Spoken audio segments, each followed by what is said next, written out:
Primeiro assim, existem mulheres que não têm o ciclo menstrual regulado, né? Não é a cada 28 dias, enfim, de 25 a 35, mas na maioria tem a possibilidade de acompanhar isso.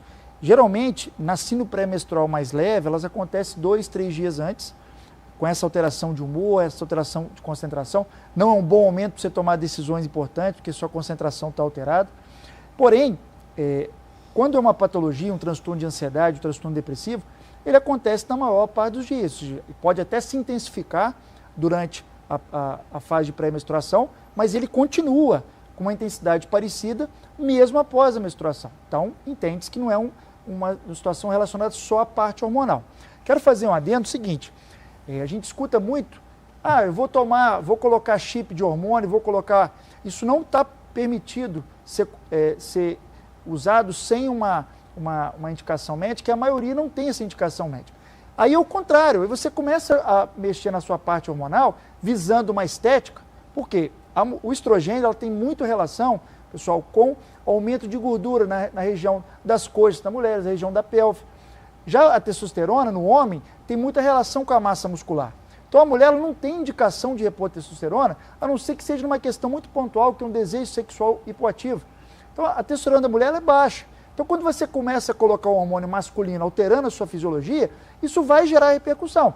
Por exemplo, o aumento da irritabilidade, o aumento da insônia, o aumento da agressividade. Então, a questão hormonal, entenda que ela tem uma relação direta com sintomas relacionados à saúde mental. Então, por favor, faça com um acompanhamento médico, porque as indicações são muito precisas para você fazer qualquer reposição. Agora vamos falar das fases, porque a gente sabe que temos. Vamos lá, a gente escuta falar muito no climatério, na menopausa, mas nós temos mais fases. Explica pra gente, doutor. Vamos lá. Qual que é o caminho natural, né, médio? Então, começou a menarca lá, que é a primeira menstruação, dos 13, 14 anos, até mais cedo um pouco. Essas oscilações hormonais, para gerar essa síndrome pré-menstrual, o pico é de 20 a 30 anos, então é onde aqui acontece a maior chance de tempo e de intensidade de sintomas. Com o avançar da idade, vai caindo a produção do ovário de estrogênio e de progesterona, aí começam outros sintomas, que é o que? Em vez da oscilação, é a baixa, é a falta. Por exemplo, secura nas glândulas, dor pélvica, fogacho, que é aqueles sintomas vasomotores, muito suor noturno, dá muito calor, muita sensação interna de pressão, e associado, por exemplo, a baixa de libido, associado, por exemplo, a aumento da obesidade. E isso gera o quê? A mulher ir buscar melhorar essa situação, repondo hormônios, muitas vezes de forma inadequada. O hormônio sendo reposto sem uma indicação e, pelo contrário, sem avaliar as contraindicações, aumenta, por exemplo, a chance de câncer de mama para quem tem o receptor de estrogênio. Então não pode ser feito de qualquer jeito. E lembrando que para as mulheres que não podem fazer reposição hormonal, para corrigir isso e melhorar esses sintomas, o remédio como segunda opção, caso tenha indicação, são antidepressivos, mostrando por que eu, que sou um psiquiatra e não o ginecologista, estou aqui falando desse tema. Agora nós temos uma pergunta no nosso WhatsApp que é o seguinte, aliás, uma observação. Nós temos uma telespectadora que está falando o seguinte, que já entrou na menopausa, tem 55 anos e ultimamente sente muita angústia, tristeza e ela sabe que é patológico. Tá. Então vamos lá.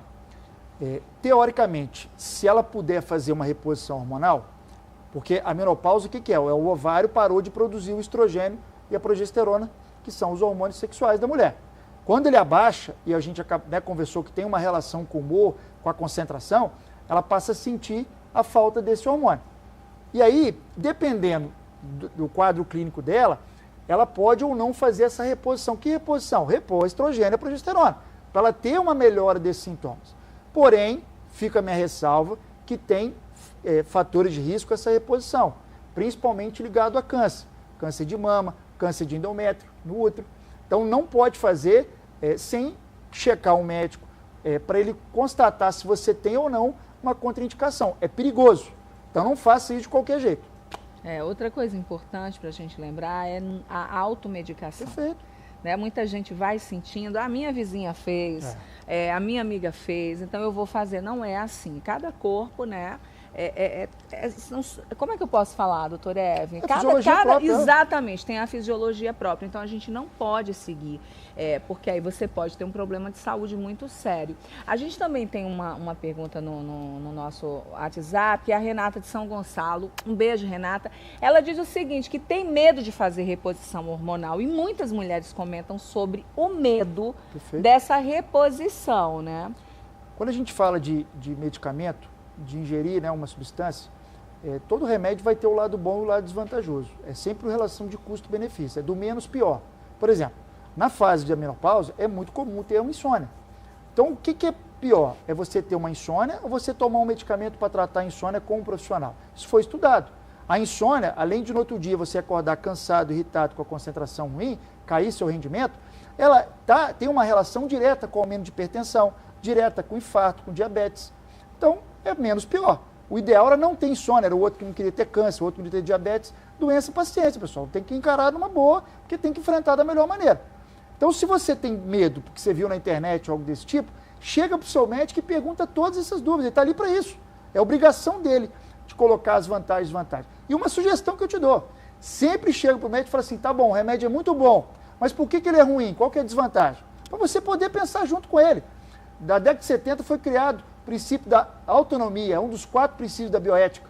A autonomia, o paciente ele tem poder na decisão, a não ser que seja urgência, emergência. Fora isso, você tem que saber os benefícios e os riscos, então é a função do médico te responder. Entender aquele período, não é, doutor Evan? Rapidinho, que a gente precisa chamar um intervalo. Quando, por exemplo, que eu sei que é um problema de saúde, ou eu sei que é só uma ansiedade, alguma interferência, né, na minha vida, porque a gente também precisa saber que é aquela questão do mapear, porque muitas vezes é uma tristeza passageira, muitas vezes é algo, né, que nos fez ficar daquela forma, ansiosos, tristes, agressivos, mas muitas vezes não tem nenhuma relação e você já acorda irritada, você já acorda tensa, já acorda ansiosa.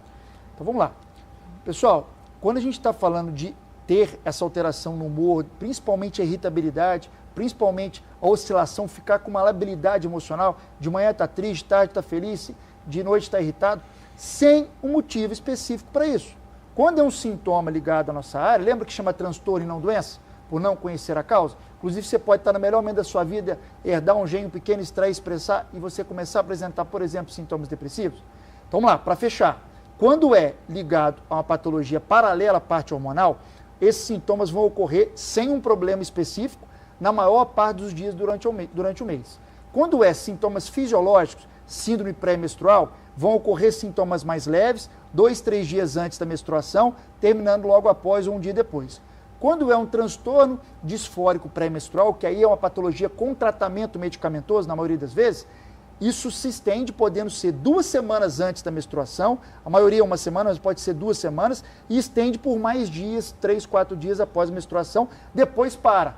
Essa é a diferença de sintomas fisiológicos, do transtorno ligado à parte hormonal, de um transtorno depressivo que acontece independente da questão da menstruação.